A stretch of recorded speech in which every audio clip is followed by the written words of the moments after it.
What's going on, guys? I'm Paul and welcome to the channel Simplified Handles.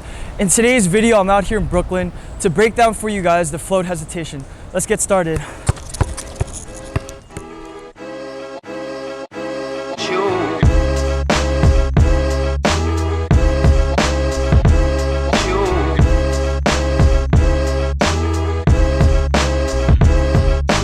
Alright, let's jump into it.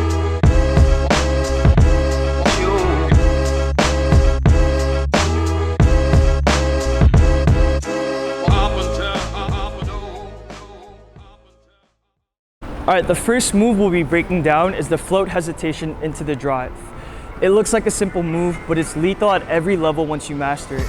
The transition from floating and then suddenly attacking the basket is what catches the defender off guard. A lot of players in the NBA like to use this move, like KD, Kemba Walker, Deron Williams, Jamal Crawford, and the list goes on. Alright, so we can set up the move in a few different ways. For this demo, I'm going to be going to my right side. So we can start with an inside-out dribble. We could do a cross from left to right, or we could push the ball out with our right hand.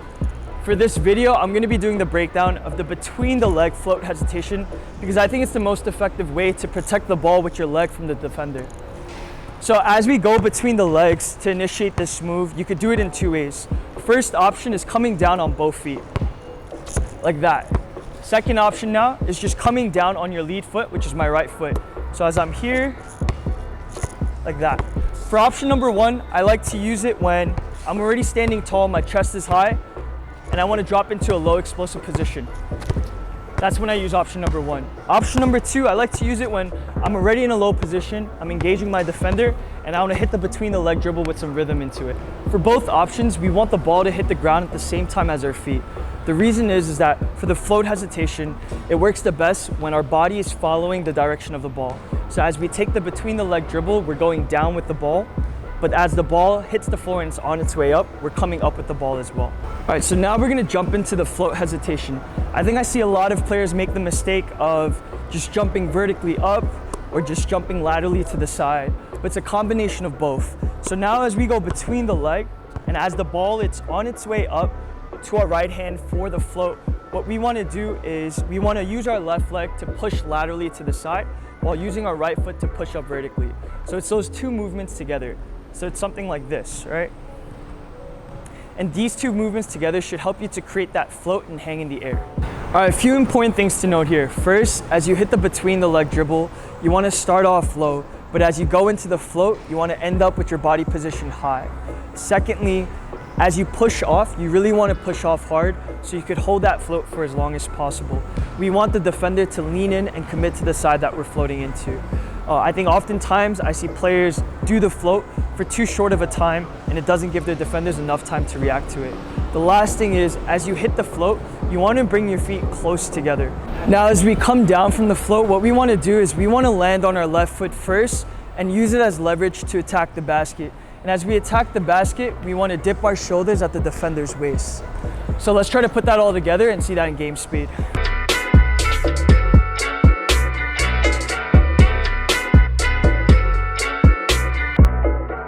All right, the second move we're going to break down is the float hesitation crossover.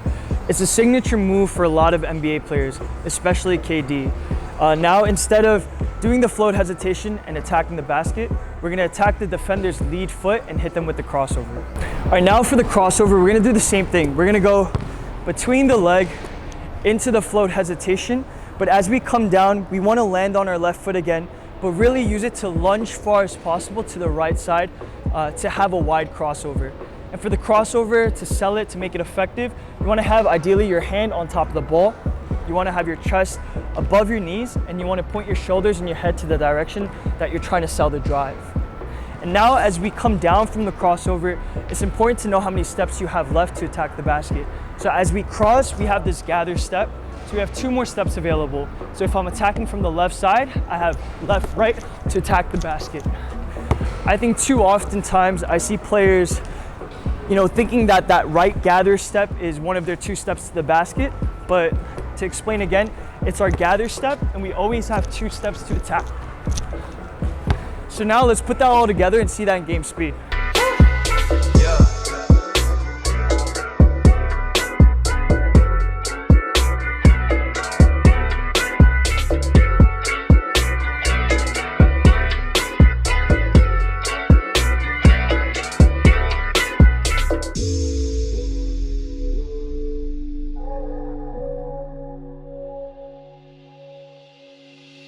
So now that we have the float hesitation and the crossover down, it's all about making the right reads and knowing when to hit each move. So Brian is usually the man behind the camera, but I'm gonna have him help me demo this one. So let's say I hit the float hesitation, but I don't see the defender react. I don't see him take a step to the right or kind of shift this momentum that way. Then that's a cue for me to attack the rim. So here we go. I don't see him react, and I'm attacking the rim.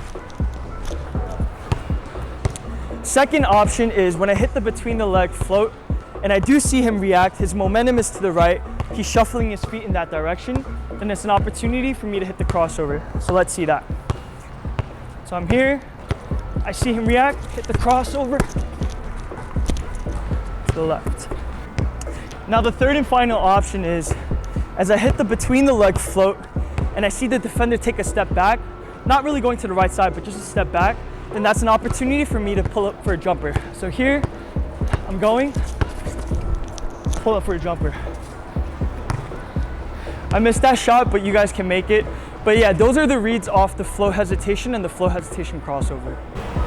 So now as you guys get comfortable with the moves, you guys can build your own variations and counters to it. So my personal favorite is going between the leg, hitting the float, crossing it back to my left hand, but kind of bringing it towards my body now.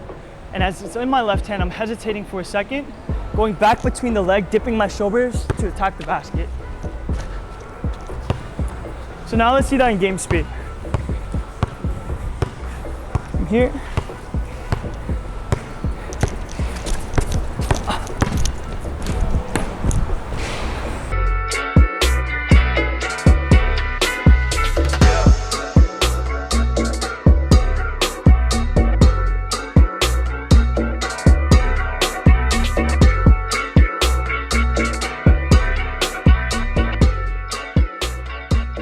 Now my second counter that I really like to do, it was inspired by Dev Will, but this one, doing the same thing, between the leg, float, crossing it back, but instead of crossing it towards my body like the previous move, I'm crossing it in front of me. And as I cross it in front of me, I'm snatching it back with my left hand in between the legs with my right foot coming across my body. So now let's see that in game speed. And for this move, it's ideally used to, if you're a jump shooter, to pull up for a jump shot. So I'm here.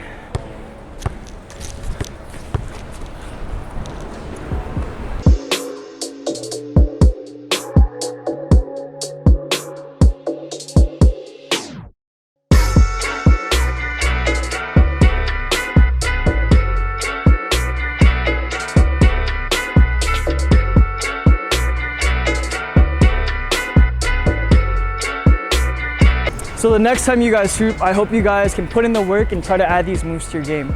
If you liked the video or you guys learned anything, please subscribe and click the like button. And stay tuned for our next video where I'm going to be breaking down my top 5 one-on-one basketball moves. Until next time, thanks for watching, guys.